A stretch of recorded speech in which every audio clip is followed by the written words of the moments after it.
பைத்தானில் if LF else அப்படின்னா என்னங்கிறத பார்க்கலாம் கோடிங்கில். இப்போ நான் மார்க்ஸ் அப்படிங்கிற ஒரு வேரியபிள் க்ரியேட் பண்ணியிருக்கேன். ஒரு வேரியபிளுக்கு ஒரு வேல்யூ தான் அசைன் பண்ண முடியும். நான் 75 அப்படிங்கிற வேல்யூ வந்து அசைன் பண்ணியிருக்கேன். இந்த வேரியபிளுக்கு மார்க்ஸுங்கிற வேரியபிளுக்கு 75ங்கிற வேல்யூ வந்து அசைன் பண்ணியிருக்கேன். இப்போ இஃப் எல்எஃப் எல்ஸ் அப்படின்னா என்ன அப்படின்னா இதில் இருக்குது, ஒரு இஃப் கண்டிஷனுக்குள்ள 2 if are more than above the 1 LF கொடுத்தா அப்படின்னா தான் அந்த கண்டிஷன் வந்து இஃப் எல்எஃப் எல்ஸ்ன்னு சொல்கிறாங்க. நம்ம மல்டிபிள் கண்டிஷன் கொடுக்கறதுக்கு இதை யூஸ் பண்ணிக்கலாம். இஃபுக்குள்ளே மல்டிபிள் கண்டிஷன் நான் கொடுக்குறேன் அப்படின்னாலும் இதை நம்ம யூஸ் பண்ணிக்கலாம்.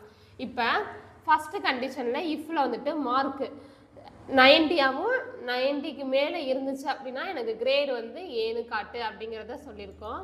அடுத்து வந்துட்டு ரெண்டாவது கண்டிஷன் என்ன கொடுத்துருக்கோம் அப்படின்னா எல்எஃப்ல வந்துட்டு 75ஆகவும் 75க்கு மேலே இருந்துச்சு அப்படின்னா கிரேடு பி காட்டு அப்படிங்கிறத சொல்லியிருக்கோம். அடுத்து வந்துட்டு அதே மாதிரி எல்எஃப்ல 50க்கு மேலே இருந்துச்சு அப்படின்னா இது எப்படின்னா 50க்கு மேலே அப்படின்னா இங்கே 74 வரையும் அந்த ரேஞ்சில் இருந்துச்சு அப்படின்னா நம்மளுக்கு சிங்கிறத காட்டும்.